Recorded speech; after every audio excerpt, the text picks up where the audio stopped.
So this is the reading that is compulsory reading, and everyone has to read and make sure this reading is read, and everyone has always taking note of all the main ideas in this reading, and I'm going to be explaining those one by one here. So on our Monday, today's Wednesday. So on Monday's class, we looked at a general introduction of cognitivism.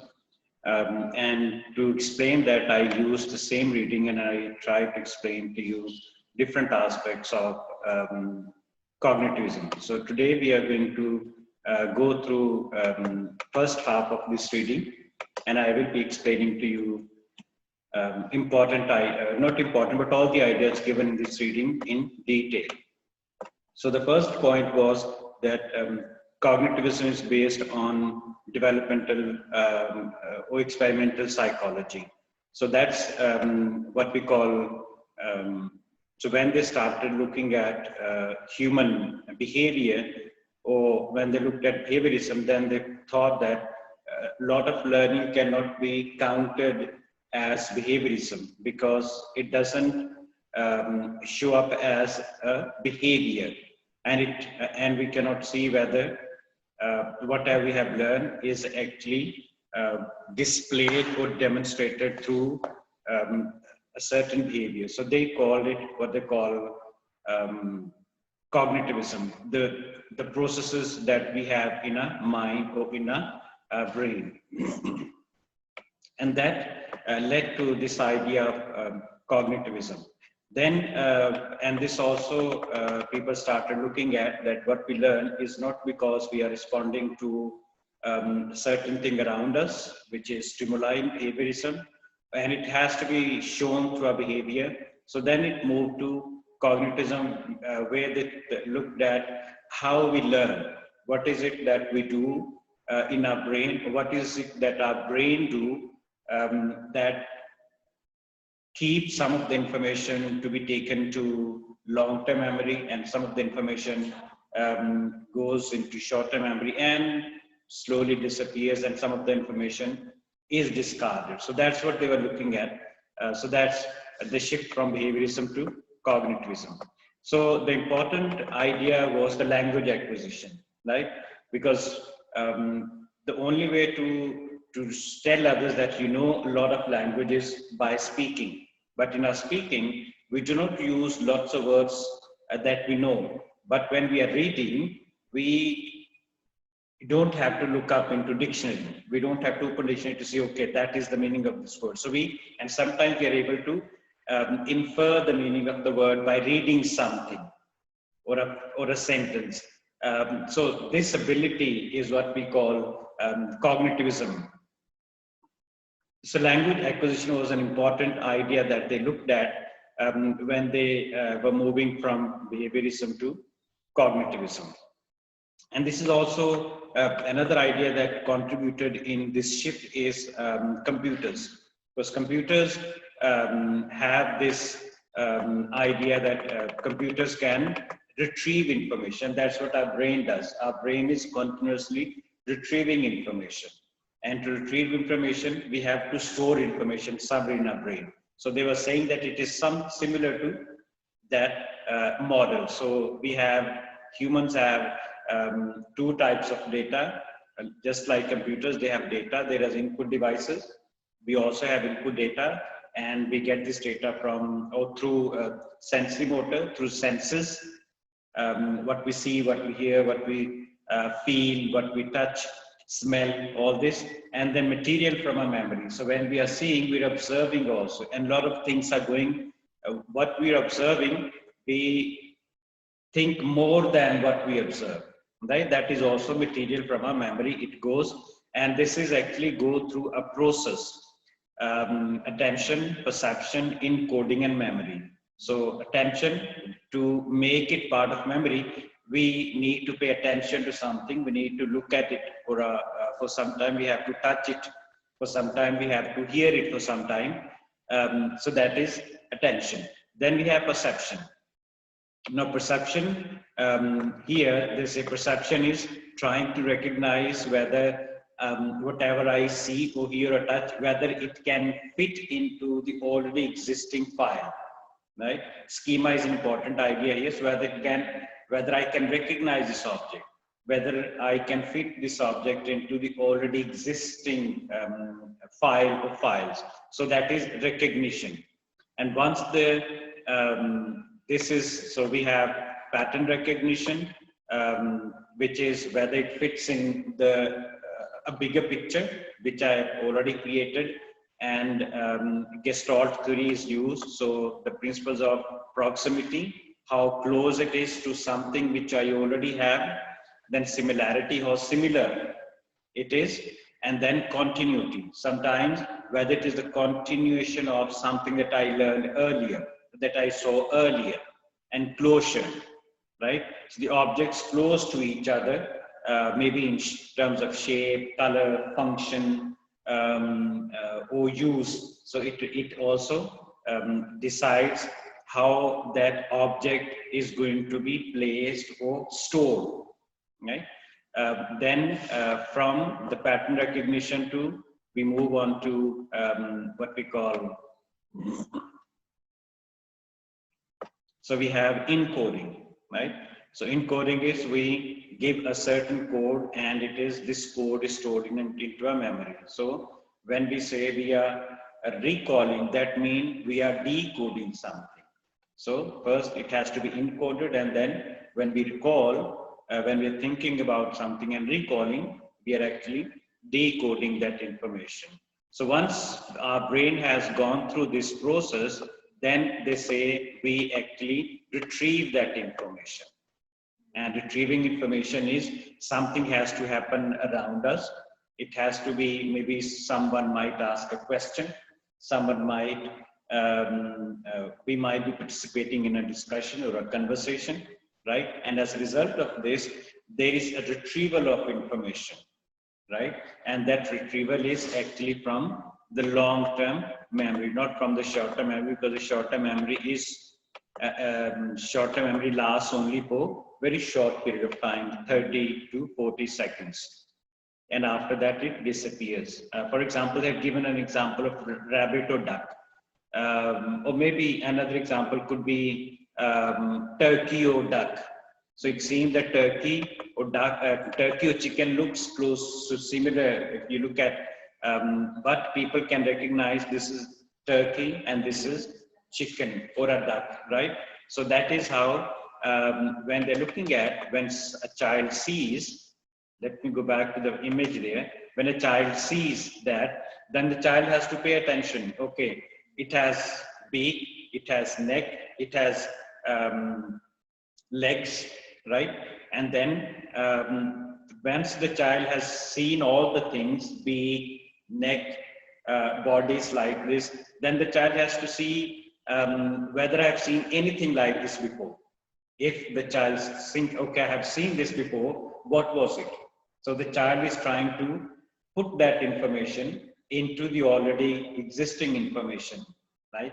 And then that is what is called encoding. The child is encoding that information, that this particular animal is similar to chicken or duck, but it's not chicken or duck, but it is turkey, right? So that is encoding, and it goes into, and that encoded, that code is stored in a memory. So when it is recalling process, then of course the child might again see, maybe in a market, or might be in a shop, on television.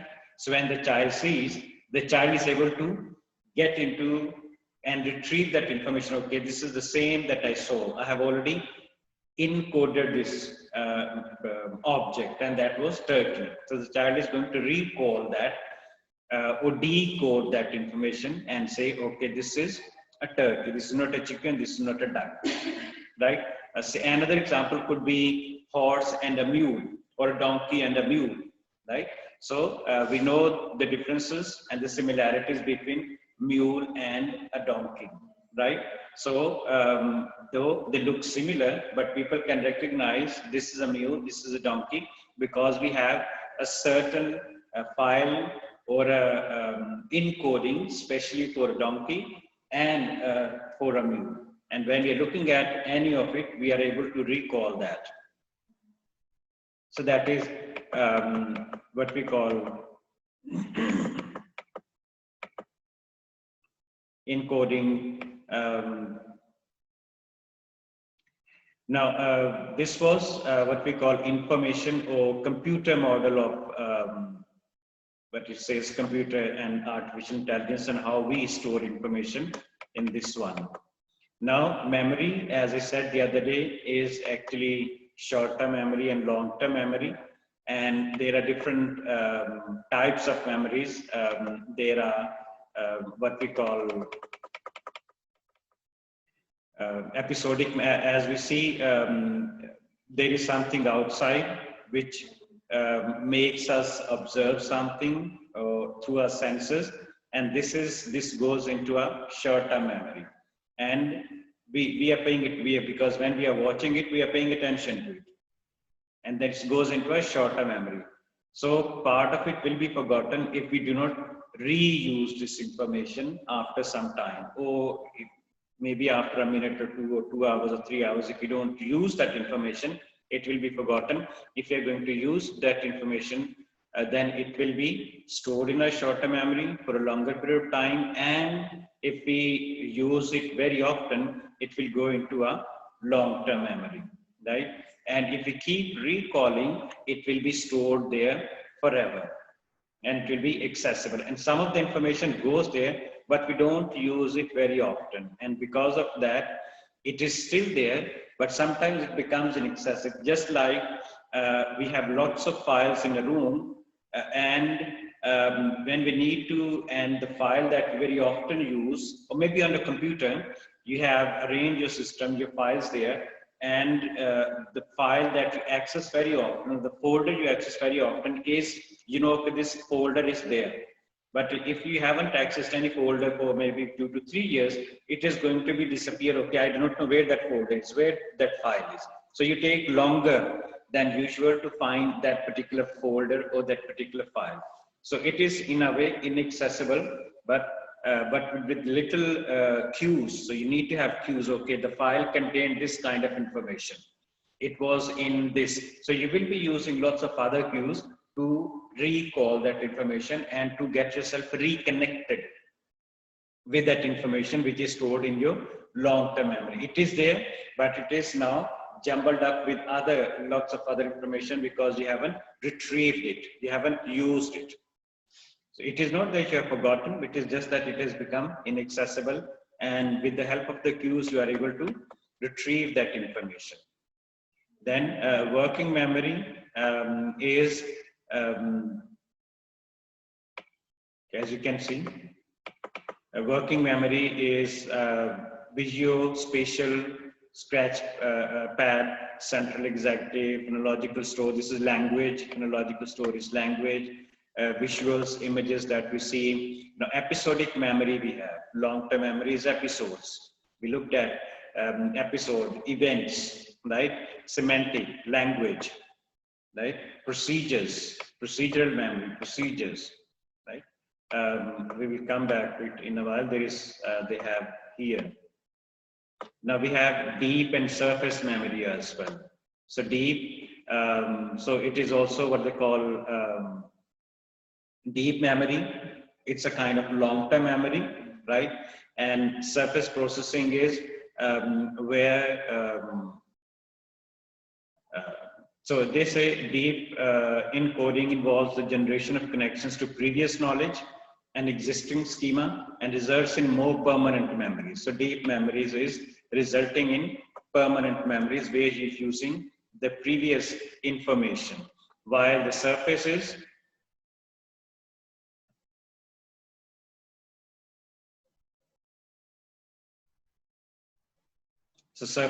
opposite to this one. So as you say, it says strength of encoding will determine the duration of the memory. So how strong the connection is with the already existing information. If the connection is strong, then it is deep processed memory. If this the link or the connection is weak, then that is the surface model. So you haven't, it is still not connected properly with lots of other information, right? So when we, this is where when we are asked to, we have studied algebra.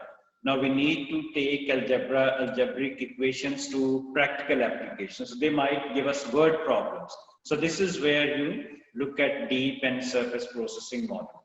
So if you are able to understand a question, for example, let me give you an example of time. So if you're looking at time, so we know in class 4-5 students start learning about 12 hours and 24 hours pattern. Now, and also they start learning about what they call how much time might have been taken by a train or by a bus to reach there. And if the train or the bus leaves at this from terminal A, it reaches at terminal B at this point, how much time it might have taken, right?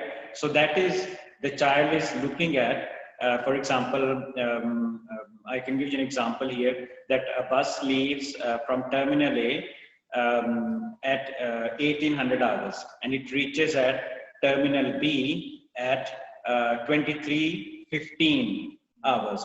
So how much time the bus will have taken to get from terminal A to terminal B, right? So that is what now the child has to see. The one way of is to subtract 23:15 minus 18, whatever the time is. Or the other thing is the child can, so by subtracting it, child will know, okay, this is the time. Or the child might go, let me convert it into 12 hours time. The child will go into 1800 mean this is 6, 23 mean 11, closer to 11 night, right? So then the child can say, okay, 6 and 11, almost 5 something hours.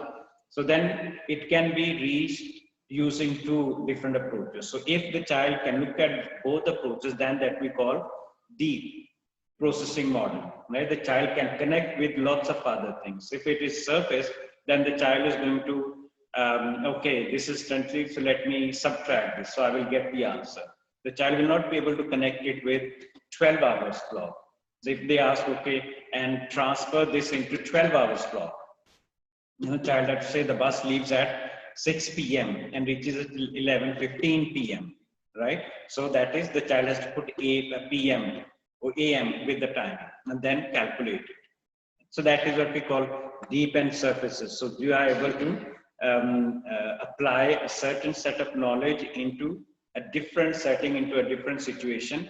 And this is what we call application-oriented learning, or questions or problem solving in maths and physics and sciences. In language, you might have learned lots of vocabulary when you're writing any essay. But that vocabulary is not only particular to my friend, it is vocabulary. So if you are able to use that set of words or phrases into another essay, then that is deep processing model, that is long-term memory, right? So we are using the same ideas, long-term memory, deep processing model. It's more or less the same idea, right? So the child has taken that and child is able to recall, right? So important thing is the child is able to, we are able to recall that information, right?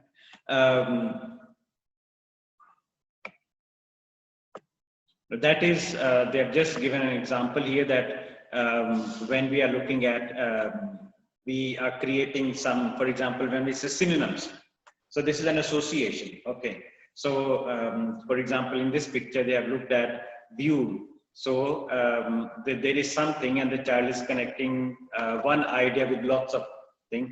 Light bulb, it could be of glass. Light is, a light bulb is associated with light. Light is associated with window. Window is also associated with glass. So these are associations that we create in our brain, right? And light bulb is also associated with hot, because when it works, burns for when it is there, it is turned on for a longer period of time, it is hot. So it might cause fire.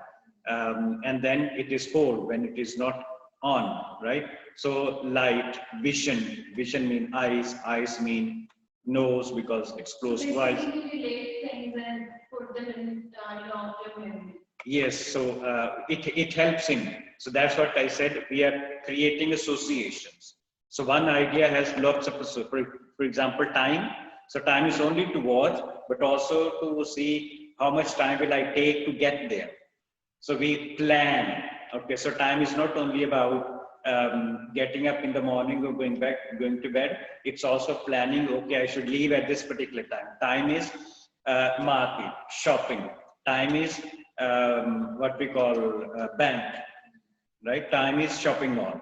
I need to be there at, because these days they are opening and closing at certain time. They're going to start, right? So so time will be associated with lots of other ideas, which directly or indirectly will be where the child is going to use the time function indirectly or individually. If it's shopping mall, then of course the time is related with opening and closing time, right? The shopping mall is related with shopping, prices, money, numbers, right?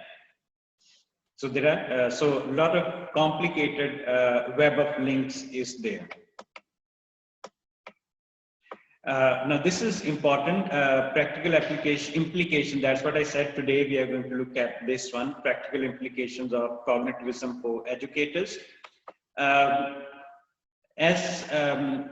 it's very difficult for a teacher to see whether students have learned, because if the questions are asked such as what is this, define this, define that, who did this, when did it happen, how did it happen? So these are something knowledge-based questions. If you look at Bloom's taxonomy, the first 3 stages, which is recall, all that. So we are looking at this one. But when we say cognitivism, we are actually looking at whether the child can take this set of information into another setting and use it, which is what we call the last part or the second half of Bloom's taxonomy, where there is synthesis, where this is creativity, right? Analysis, evaluation. So that is the second half of Bloom's taxonomy. So that is what, and when the child is able to do that, then we can say, yes, this has become part of child's cognitive pattern. This has gone into deep memory. So long-term memory might be associated with recalling, but for education, important thing is that we enable students or learners to take it into and use it in other settings, in a different settings. And what we call word problems. In maths, we have word problems. Science, physics, biology, we have word problems, right?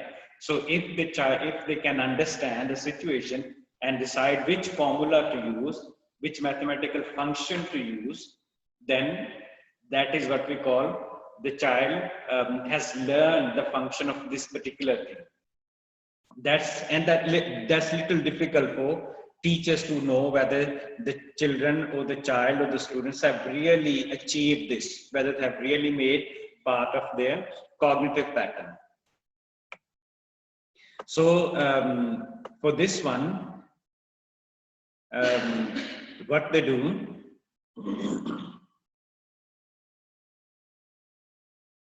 so when they're presenting information to them, so they ensure that the information is presented from simple to complex, so that they begin with simple set of information, which is knowledge, right? And they help them to perceive knowledge through senses. And if they already have that knowledge, then they help, and this helping them to perceive knowledge through senses, through different examples, will help them to encode this particular set of knowledge, right? So encoding is important here, because if a certain set of knowledge is encoded properly, then opening that or encoding it in another scenario, in another situation, will be easier for the learner or for the child or for the student, right? So that's why it's important that when the information is presented, it is presented in such a way that the children of the students, they can encode it properly. They can take the required information into or store it into the required or connect it into the required file or make the necessary associations, right? For example, addition. Now we might say addition is, for example, when we say a child bought 20 candies from a shop and each candy was of 20 rupees. So how much money did he spend? Right? So how much money did he spend? So there are two ways of doing it. One is addition. So you can add 20 times, or the other one is multiplication, right? So in the earlier, it's difficult for a child to understand addition and multiplication are more or less the same function, right? But as the child grows older, then the child can understand, yes, I can get the same answer by multiplying 20 with 20. So I don't have to multiply. So in the beginning, they have to present this information. So you can't tell, okay, you can multiply and add also. So that is going to be confusing. It will not help the child to encode this information, this set of knowledge, right? So there will be a code, but that code will be incomplete. That code will be put together in a haphazard way, right? And even if the child is able to encode that particular message or that particular set of information, then the child will not be able to use it, right? So that is, so we begin with simple information and we present it in such a way that with different examples. That's why if you look at your books, maths or science, then they will be giving lots of examples of particular, for example, pollution. So they will be giving you lots of examples of pollution is this. So when you go into higher classes, they will tell you different, what causes pollution. They will be giving you different things that cause pollution, right? So in earlier stages, they say there is noise pollution because there are a lot of vehicles, right? There is oil pollution because there are a lot of factories, right? So, but later they will find the air pollution is not just because of factories or the vehicles, it is also because of the electricity we are using at home, right? The other things that we use at home, because they also, for example, the refrigerators, and all the things where we have the CFC gases used, right? That also causes release carbon dioxide. So those, it's difficult to connect at earlier stage, but slowly and gradually that information will be presented, and that's how they put together the textbook. So when they design textbook, they make sure that students are looking at the information in a particular order, and that order is actually decided by the cognitivists, right? What is it a child can understand? What is it the child cannot understand? So what they can understand at a particular age is actually presented to them in their textbook, and that is what is taught to them. The cognitivist also tells them that the appropriate way to present information to students or to learners, right? So appropriate way means the teaching strategies, the teaching methods, the teaching aids that a teacher should use, right? So that is also the implication for education and teachers, that they need to use the information, they need to present information in a certain way, then they have to use certain other ideas or certain other strategies, teaching strategies, when they're presenting information, so that student can encode that information. Important, as said earlier, encoding is important, because if encoding is properly done here, then it becomes easier to decode message or recall that information. Okay. And the other, we also looked at earlier, attention, retention, all that.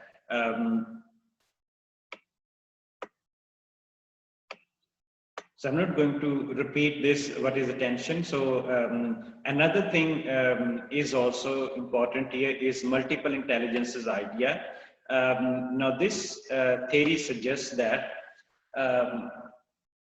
earlier that there are different types of intelligence. Though Howard Gardner gave, I think, 7, he presented a list of 7 intelligences, but now it is about 9 or 10. So they've added 2 or 3 more into that. So according to him, different individuals, everyone is intelligent, but everyone is intelligent in a certain way. Some people are intelligent because they can use words. So they are linguistically intelligent people. Some people are intelligent because they can use numbers well. They can play with them. Mathematical intelligence. Some people are intelligent because they can think in a certain scientific way, logical thinking, logical intelligence, or scientific intelligence, right? Some people are intelligent because they can understand the pattern, they can understand sounds, music intelligence, spatial intelligence, right? So that's why then some of them can understand what we call, so when they're looking at the colors, right? So they can see the beauty in the colors, they can see beauty in the things around them, right? So there are different types of intelligence that we'll come to that. I explained it in the foundational knowledge videos also, right? So once the teacher has used or presented the information from simple to complex, has given lots of examples of whatever is being taught to them in a certain class, in a certain lesson, and also teacher has used appropriate teaching aids and teaching strategies, right? Teacher might be using video, teacher might be using charts, teacher might be using worksheets, teacher might be using model, right? All these are teaching aids or strategies that will help students to encode the information that he or she is listening to. So that encoding is a kind of stable, permanent encoding, and the information is arranged in a certain sequence, properly sequenced information, right? So that when a child is decoding the message, the child is quickly or is able to use the information faster. The child doesn't have to struggle, how should I use? Okay, I can decode, but still there is confusion how to use this information. So if the child still struggles, but after reading a word problem, still struggles which mathematical function to use, whether I should use addition or multiplication, that means the child is unable to decode this particular information or this particular set of information, right?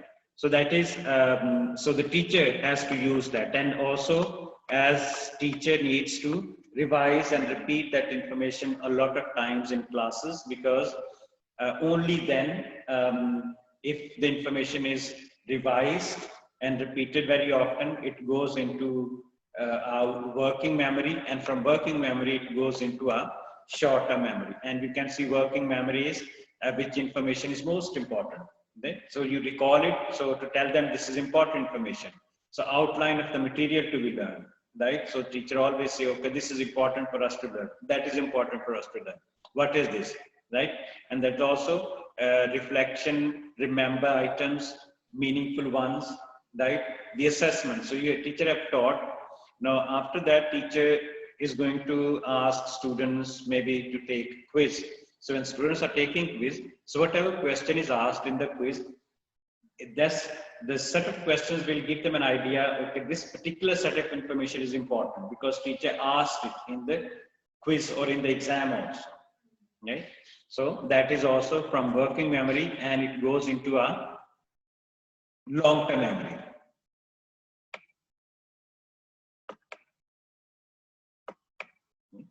So once the information is gone or encoded properly and in a certain arrangement which is sequential, and then of course the learner or the student is able to recall or decode all the schema, whatever is stored in a long-term memory, and use it.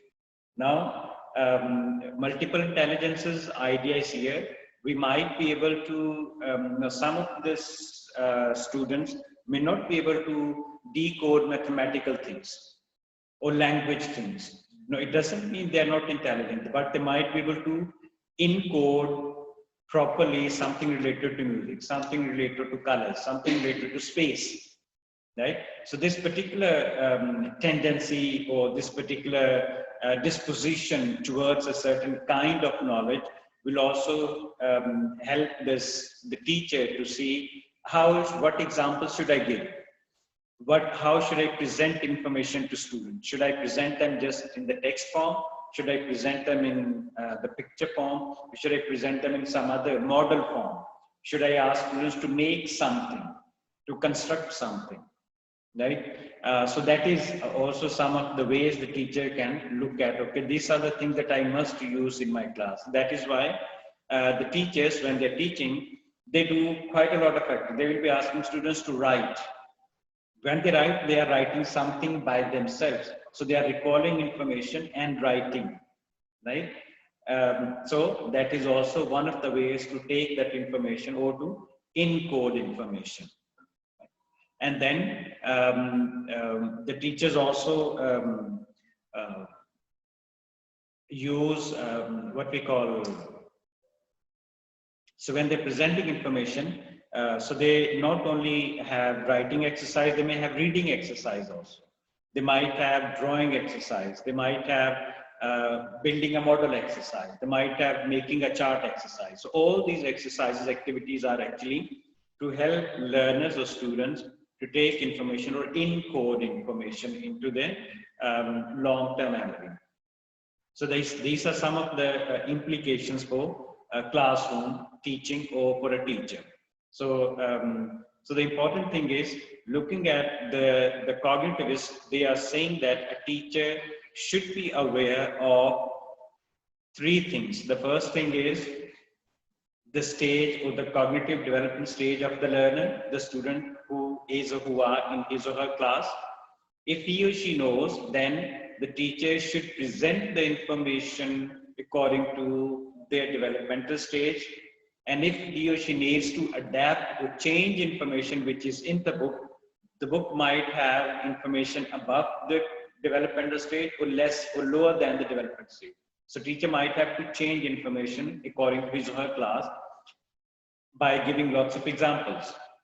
Not only from a certain field, but many kinds of examples which might help everyone in the class to connect with what teacher is teaching.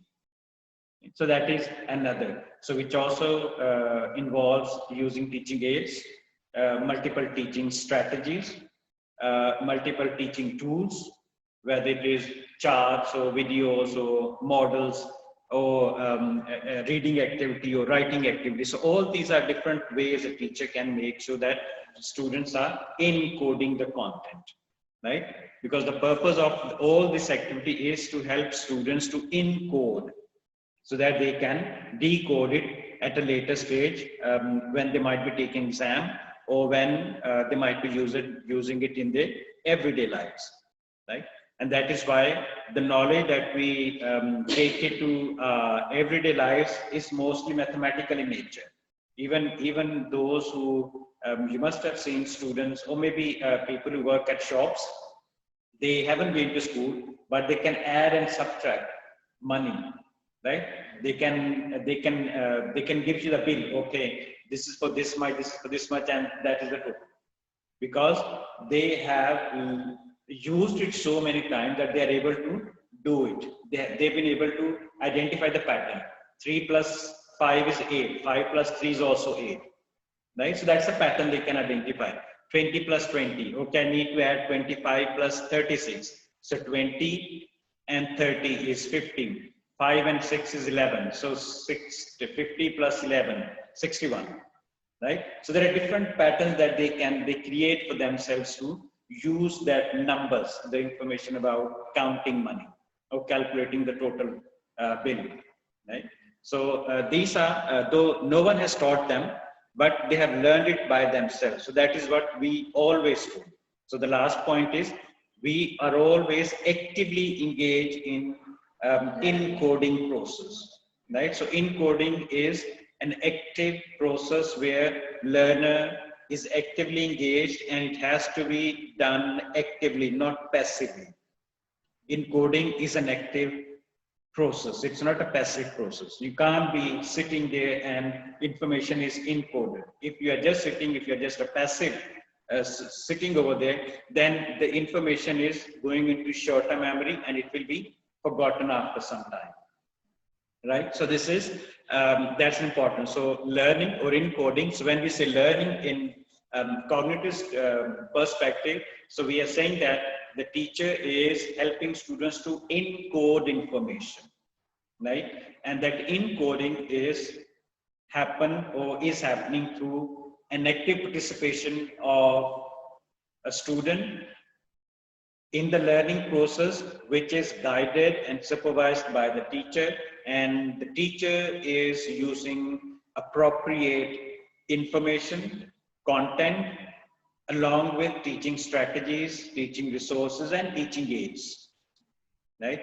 To make sure that the encoding is actually complete, is in certain sequence, in certain order, and the information is arranged in that particular order so that the learner or the student can retrieve it at a later stage and use it, right?